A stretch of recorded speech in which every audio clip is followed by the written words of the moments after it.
Should the president be defending himself against his critics? Joining us now for a fair and balanced debate, Democratic strategist Krystal Ball and Republican strategist George Ajjan. Thank you for being here, guys. I appreciate it this morning. Thank you, Molly. Good morning. Good morning. Well, Krystal, we'll start with you. We'll get you in on this discussion because right now the president is getting beat up by these potential GOP candidates that could be running for president. They're already in those early primary states appealing to voters. He gave a speech this week that a lot of Republicans said, hey, he's running. This speech shows he's running. Should he be out there running and making his arguments now? Krystal? Well, I thought he gave a very effective policy speech. I wouldn't call it a campaign speech at all.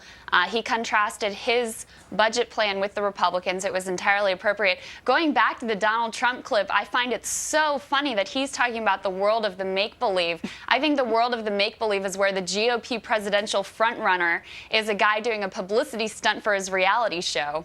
No doubt that Trump has that big personality going for him, that's for sure. But President Obama also has a big personality. Should he be getting it out there, George, or should we listen to the Republicans kind of give their arguments for now? I suppose he should try to get it out there, but we're looking at, I think, smoke and mirrors for the next 19 months. What can the president do? Should he just focus on his agenda and arguing in that respect? Well, I think one thing, being a former congressional candidate, it's very hard to balance how you respond to attacks. The Republican field right now is so unruly and chaotic that I don't think he should lend credence to any specific candidates right now. He did talk a little bit about the birther stuff on a talk show last week. So he's responding through his policy, through his ideas, and that's what he should be doing. George, you've been a candidate as well yourself. That's correct. You know that you have to get in there and start fighting back when people are criticizing you out there on the campaign trail.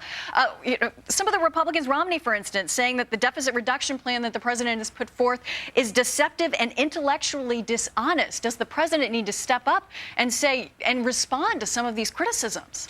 I think he should. Unfortunately, I think it's going to fall on deaf ears because with people's houses being foreclosed, people out of work, deficits as far as the eye can see, he's in a very, very tough situation, and the Republicans are going to continue to bang on him for that, and they're going to be very, very successful at discrediting him further in the eyes of the American people.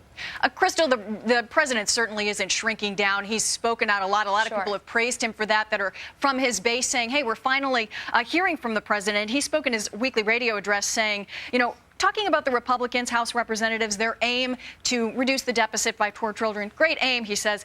But while I think their goal is worthy, I believe their vision is wrong for America. That kind of strikes setting philosophical differences out there and getting ready to run if he's not already out there ready to run. He's been very feisty, and personally, I've loved to see this side of the president. And getting back to the should he be addressing his critics, what he's doing is addressing the substance of their challenges without targeting any one of the specific candidates, which I think, again, is appropriate and is what he should be doing right now. Krystal and George, I want to thank you guys for joining me this morning. Certainly, we're going to be watching this 2012 field as it develops, and as we wait to see when the president really gets in there. We know that he's a great campaigner. He's been fun to watch on the campaign trail, so it has yet to happen yet. Thank you, Molly. Thanks a lot. Happy Palm Sunday. Happy Palm Sunday to you as well.